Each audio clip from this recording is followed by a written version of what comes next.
കലൂർ സ്റ്റേഡിയത്തിൽ വെച്ച് ഉമാ തോമസ് MLA-ക്കുണ്ടായ അപകടത്തിന്റെ CCTV ദൃശ്യമാണ് ഈ കാണിക്കുന്നത്. എത്രയും വലിയ അപകടമാണെന്ന് നോക്കിക്കേ. അവിടെ ഉണ്ടായിരുന്ന പലർക്കും ഈ ഒരു അപകടം ഉണ്ടാകാൻ സാധ്യതയുണ്ടായിരുന്നു. അത്രയും മോശമായിട്ടാണ് ആ സ്റ്റേജ് കെട്ടിവെച്ചേക്കുന്നത്. അത്രയും അശ്രദ്ധയോട് കൂടിയിട്ടാണ്. ഇതൊക്കെ എന്തുകൊണ്ടാണ് മുൻപേ ഉദ്യോഗസ്ഥർ വന്ന് പരിശോധന നടത്താതിരുന്നത്? അപകടം നടന്നതിന് ശേഷം ഉദ്യോഗസ്ഥർ വന്നിട്ട് നിർദ്ദേശങ്ങളൊന്നും പാലിച്ചില്ലെന്നൊരു സ്റ്റേറ്റ്മെന്റ് ഇറക്കുന്നത് കണ്ടു. അങ്ങനെ സ്റ്റേറ്റ്മെന്റ് ഇറക്കാൻ നാണമില്ലേ?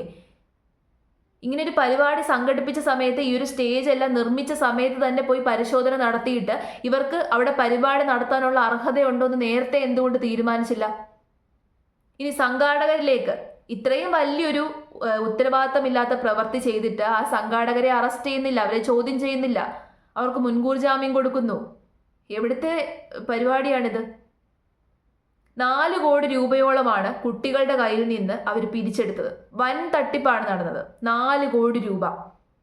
കല്യാൺ സിൽക്സിന്റെ പേരും അവർ വലിച്ചിട്ടായിരുന്നു. കല്യാൺ സിൽക്സിൽ നിന്നാണ് സാരി ഈ കുട്ടികൾക്ക് എല്ലാവർക്കും കൊടുത്തത്. പക്ഷെ കല്യാൺ സിൽക്സ് മിനിഞ്ഞാന്ന് തന്നെ സ്റ്റേറ്റ്മെന്റ് ഇറക്കിയിരുന്നു, 390 രൂപയുടെ സാരിയാണ് ഞങ്ങൾ കൊടുത്തതെന്ന്. ഒരു സാരിക്ക് 390 രൂപയേ ഉള്ളായിരുന്നു എന്ന്. പക്ഷേ ഈ സംഘാടകര് കുട്ടികളുടെ നിന്ന് വാങ്ങിച്ചത് 1600 രൂപയാണ്. അതും പോരാഞ്ഞിട്ട് രജിസ്ട്രേഷൻ ഫീസ് ആണ് എന്ന് പറഞ്ഞുകൊണ്ട് 3500 രൂപയാണ് വാങ്ങിച്ചേക്കുന്നത് ഓരോ കുട്ടികളുടെ നിന്നും, ഓരോ വ്യക്തികളുടെ നിന്നും. അപ്പൊ ആ കണക്ക് വെച്ച് നോക്കുവാണെങ്കിൽ 4 കോടി രൂപയ്ക്ക് മുകളിൽ ഇവന്മാർ പിരിച്ചെടുത്തിട്ടുണ്ട്. അവന്മാർക്ക് ചെലവായത് വളരെ തുച്ഛമായിട്ടുള്ള തുകയാണ്. ഇത്രയധികം പൈസ പിരിച്ചെടുത്തിട്ടും ഈ രീതിയിലുള്ള തോന്നിവാസം കാണിച്ചവർ ഇപ്പോഴും നടക്കുകയാണ്. ഇനി നാളെ അവർ വേറെ ഏതെങ്കിലും പേരിൽ ഇതുപോലെയുള്ള തട്ടിപ്പ് നടത്തും. ഗിന്നസ് വേൾഡ് റെക്കോർഡിന്റെ ഇമ്പോർട്ടൻസേ നഷ്ടപ്പെട്ടു. ഇപ്പൊ തോന്നുന്നത് പോലെ വാരിക്കോരിയം കൊടുക്കുവാണ് ഗിന്നസ് വേൾഡ് റെക്കോർഡ്. അല്ലെങ്കിൽ ഈ പ്രഹസനത്തിനൊക്കെ ആരെങ്കിലും ഗിന്നസ് വേൾഡ് റെക്കോർഡ് കൊടുക്കുവോ? നമ്മുടെ സ്റ്റേറ്റ് ഇതിനകത്ത് കൃത്യമായിട്ട് ഇടപെടാത്തത് കൊണ്ടല്ലേ? യാതൊരു രീതിയിലുള്ള ഉത്തരവാദിത്വവും ഇല്ലാതെ നമ്മുടെ ആൾക്കാരെ, നമ്മളുടെ ഉദ്യോഗസ്ഥർ പ്രവർത്തിച്ചത് കൊണ്ടല്ലേ ഇങ്ങനെയൊരു സംഭവം ഉണ്ടായത്? സംഘാടകർ ചെയ്തത് തെറ്റാണ്. സംഘാടകരോടൊപ്പം തന്നെ തെറ്റുകാരാണ് നമ്മുടെ നാട്ടിലെ ഉദ്യോഗസ്ഥര്.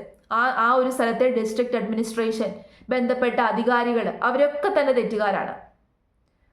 ഇവിടെ ഈ സ്റ്റേറ്റിന് പറ്റുമെന്നുണ്ടെങ്കിൽ ആ പിരിച്ചെടുത്ത തുക മുഴുവൻ അവരുടെ കയ്യിൽ നിന്ന് പിടിച്ചെടുക്കണം. ഒരു തുക പോലും അവർക്ക് കൊടുക്കരുത്. എത്ര രൂപയുണ്ടോ അത്രയും രൂപയും, 1 രൂപ പോലും ബാക്കി വെക്കാതെ മുഴുവൻ പൈസയും അവരുടെ കയ്യിൽ നിന്ന് പിരിച്ചെടുക്കണം. അവരതിന് യാതൊരു രീതിയിലുള്ള അർഹരുമല്ല. ഒരു അർഹതയും ഇല്ലാതെയാണ് അവർ ചെയ്തത്. യാതൊരു രീതിയിലുള്ള തെളിവുകളോ ഒന്നുമില്ലാതെ, രസീത് പോലും കൊടുത്തിട്ടില്ലെന്നാണ് പറയുന്നത്.